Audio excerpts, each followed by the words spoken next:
Dr. S. Jayapurni, Professor and Head of EC Department of Sri Shanmuga College of Engineering and Technology. I'm going to handle this topic, VLSI design and testing. So in VLSI realization process, we are going to see here, there is going to be a customer need.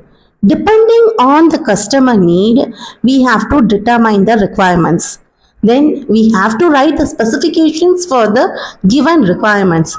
After that, a process called as design synthesis and verification has to be done.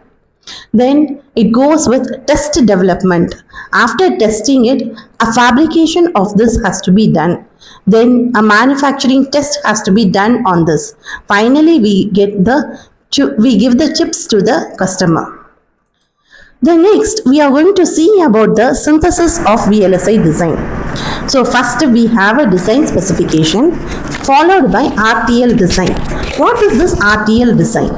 This is a register transfer level design.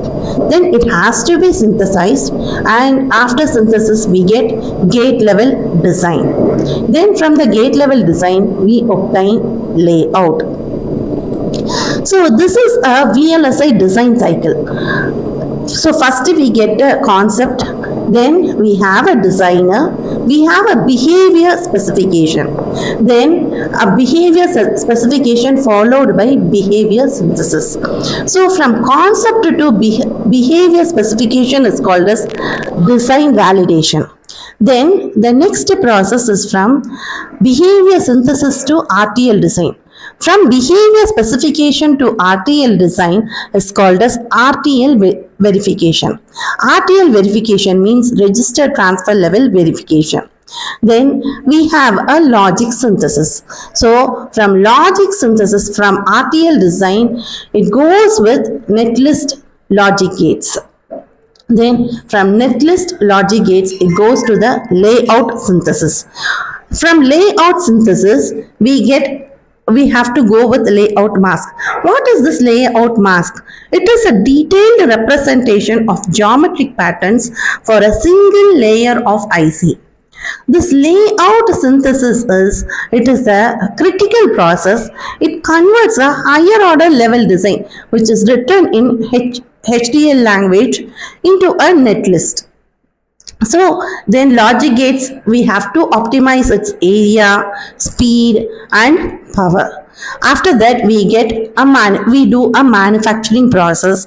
Finally we get a final product. So which is called as product verification.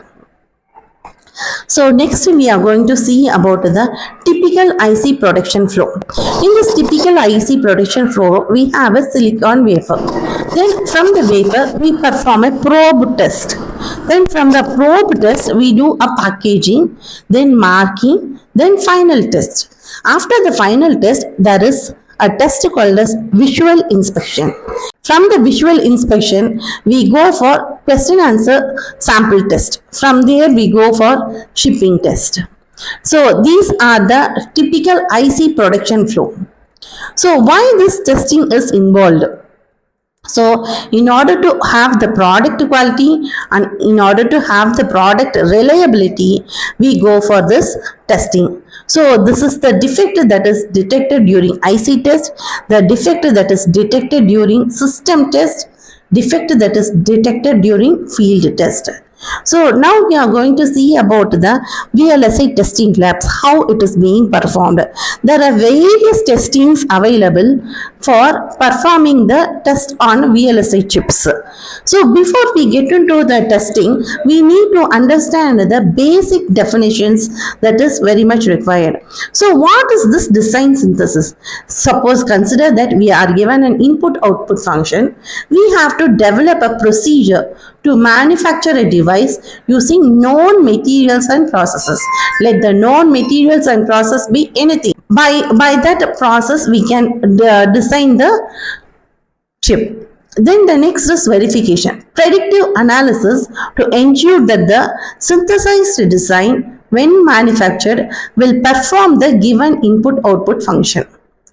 Next, we have a test. A manufacturing step that ensures that the physical device manufactured from the synthesized design and it has no manufacturing defect. Next we have to understand the difference between verification and testing.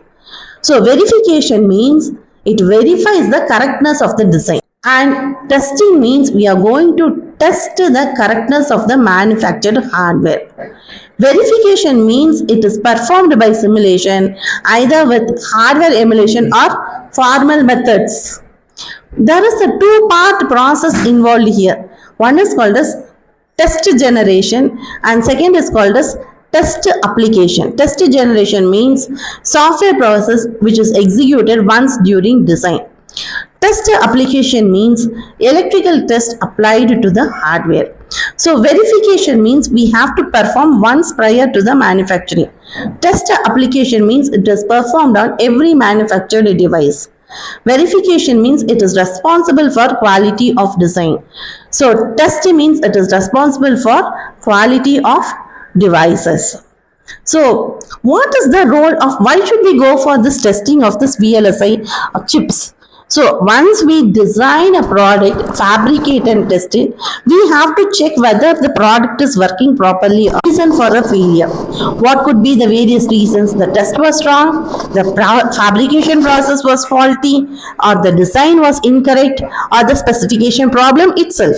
So the role of testing is to detect whether something went wrong, and the role of diagnosis is to determine exactly what went wrong. So here we have correctness and effective methods of testing is very important for quality products. So next we will see about the benefits of testing. Why should we do the testing? First, when we are involved in batch manufacturing process, we have to perform a test on every product that we have to do. So unless and otherwise we perform a testing, high quality product cannot be obtained. So quality and economy are two major benefits of testing. The two attributes are greatly dependent and it cannot be defined without the other.